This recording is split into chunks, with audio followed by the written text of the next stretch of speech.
예, 안녕하세요. 오늘은 체류 자격 매뉴얼에 있는 에, 외국인 배우자의 의사소통 여건 관련 서류에 대해서 말씀을 드리고자 합니다. 이건 사증에도 공통적으로 적용이 됩니다. 예.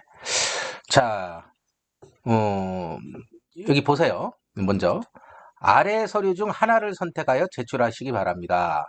의사소통 면제 대상에 해당되지 않음에도 아래의 서류 중 어느 하나라도 제출 못하는 경우 제 공간에서 실시하는 평가 결과에 따라 요건 충족 여부가 결정됩니다. 의사소통 면제 대상자는 아래 서류를 제출할 필요가 없습니다. 라고 나오는데, 이제 면제 대상자는 좀 이따 살펴보고, 일단은 기본적으로 외국인 배우자의 결혼 비자를 결혼 F6 F-6 결혼 비자를 받게 하기 위해서는 한국 배우자는 소득 요건이 일단 충족이 돼야 되고, 외국인 배우자는 한국어 요건이 충족이 돼야 됩니다.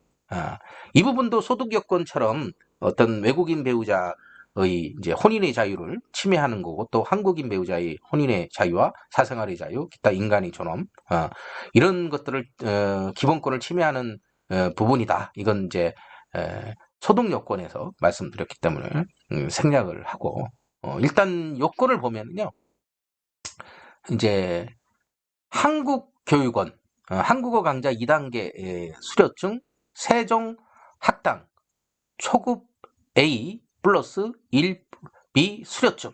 이제 수료를 하려면 별도의 또 시험을 봐야 됩니다. 그래서, 시간은 120시간 이상, 120시간 이상, 어, 한국 교육원이나 아니면 세종 학당. 이게 각 나라마다 없는 나라도 물론 있습니다. 없는 나라도 있지만은 주요 베트남이라든지 뭐 필리핀이라든지 예? 뭐 우즈베키스탄이라든지 중국이라든지 태국 뭐 이런 어, 국가들은 대부분 있습니다. 세종 학당이 그리고 한국 교육원도 있고 그래서 이제 여기서 120시간 이상을 수료를 받거나 코로나 때는 이제 그 인터넷으로 그러니까 화상으로 이렇게 강의를 하기도 했는데 이제 이게 바뀌면서 이제 없어지기도 합니다. 그래서 이건 확실히 각 국가에서 확인을 하셔야 되고. 그리고 한국어 능력 시험, 토픽입니다. 토픽. 토익이 아니라 토픽이에요. 그게 성적 증명서. 1급 이상인 경우. 이걸 제출하거나, 어, 지정된 한국어 교육기관 이수증. 해당 국가에 지정된 교육기관이 있는 경우 인정. 없으면 인정을 안 하는 거죠. 대부분 한국교육원이나 세종학당이 지정된 한국어 교육기관입니다. 대부분. 그 다음에 이제 한국어 관련 대학이나 대학원 학위증. 뭐 당연히 이것도 인정받을 수 있겠죠. 그리고 외국 국적 동포 입증 서류. 뭐 당연하죠. 하지만은 전혀 모르는 경우도 있을 수 있거든요. 우리 말하는 까레스키라든지 우리 중국 동포, 고려인이라든지 중국 동포 전혀 한국어를 모를 수도 있단 말이에요. 그러면 필요시 한국어 구사 능력을 확인할 수 있기 때문에 이 부분도 이 전문가하고 면밀하게 상담을 해 보셔야 됩니다. 그 다음에 외국인 배우자가 한국에서 1년 이상 계속 체류 하는 입증 서류. 1년 이상 있으면은 1년 이상 있으면은 예, 됩니다. 출입국 사실 증명 또는 자필 진술서, 뭐 양식 불문 뭐 이렇게 나오는데, 예. 자, 그 다음에 이제 외국인 배우자의 언어가 또 나오네요. 이제 이 경우에는 1년 이상 이제 이게 좀 그런데 합법 불법을 불문합니다. 일단은 합법 불법을 이렇게 입증만 되면 입증이 안 되면 안 되죠. 1년 이상 계속 체류한 게 체류라고 했지 합법 체류라고는 하지 않았지 않습니까? 그리고 외국인 배우자의 언어. 한국인 배우자가 외국인 배우자의 언어가 공영, 어인, 국가에서 1년 이상 계속 체류한 입증 서류. 어. 예를 들어서 러시아어를 쓰는 뭐 카자흐스탄이나 키르기스탄 이런 데에서도 된다는 거죠. 꼭 러시아만 있는 게 아니고. 같이 안 살아도 돼요. 그냥 1년 이상 계속 체류하고 있으면 됩니다. 예. 그다음에 이제 한국인 배우자가 외국인 배우자의 언어가 공영 어인, 국가 출신, 기화자임을 입증하는 서류. 음. 그다음에 이제 그의 언어, 제3국어라고 하죠. 예. 한국인 배우자와 외국인 배우자가 해당 언어가 공용어인 국가에서 1년 이상 계속 체류하는 입증 서류. 이제 둘 다 이제 해당 언어가 이제 1년 이상 계속 이렇게 배우자가 동시에 해당 언어가 공용어인 국가에서 1년 이상 계속 체류 입증한 서류 이런 부분들.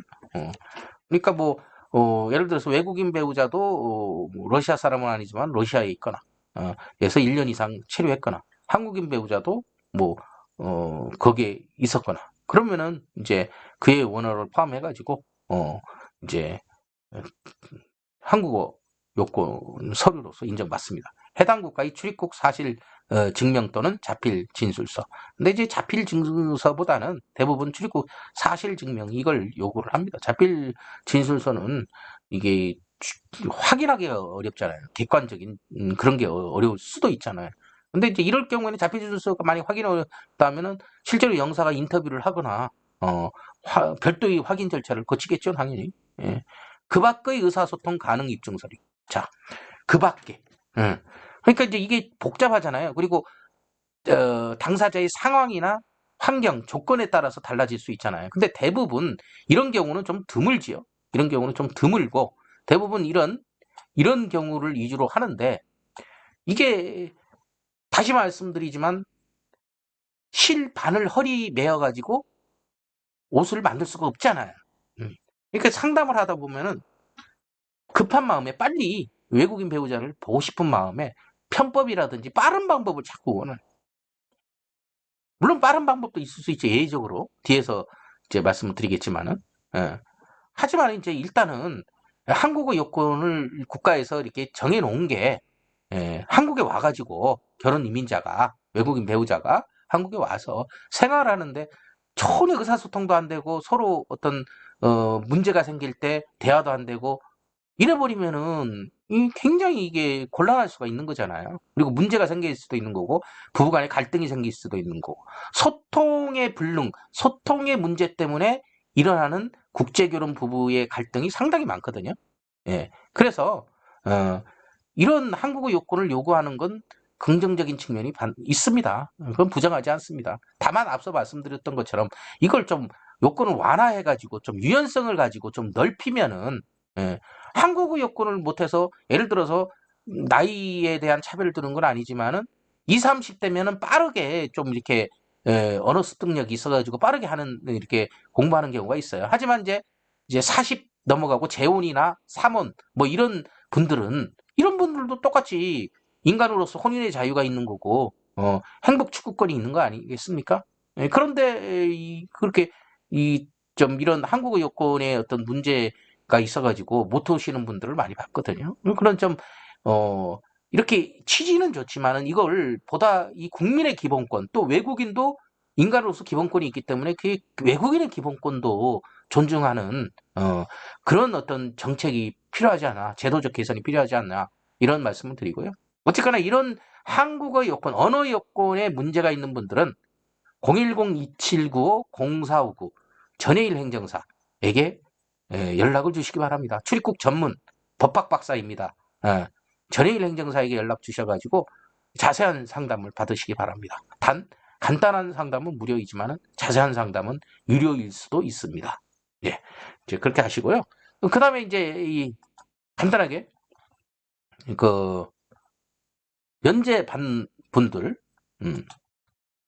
면제 받는 이제 부부 사이에 태어난 자녀가 있는 경우, 그리고 과거 외국인 배우자가 결혼 이민 자격으로 한국에서 체류 자격이 있는 경우, 단 배우자가 변경되었거나 동일한 배우자라도 혼인이 중단된 적이 있다면 제외한다. 얘는 의사소통 관련 서류 제출이 면제됩니다.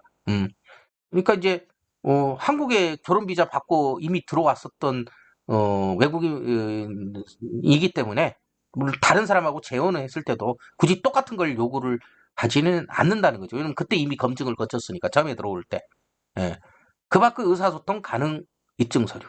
한국인 배우자 또는 외국인 배우자가 일정 수준 이상의 해당 언어 능력 시험 점수를 제출하는 경우 대사관에서 해당 언어로 실시하는 인터뷰에 합격한 경우에는 의사소통 요건을 갖추었다고 인정받을 수 있습니다. 근데 이제 이거 말고도 여러 또 예외적인 부분들이 있어요. 새로 뭐 정책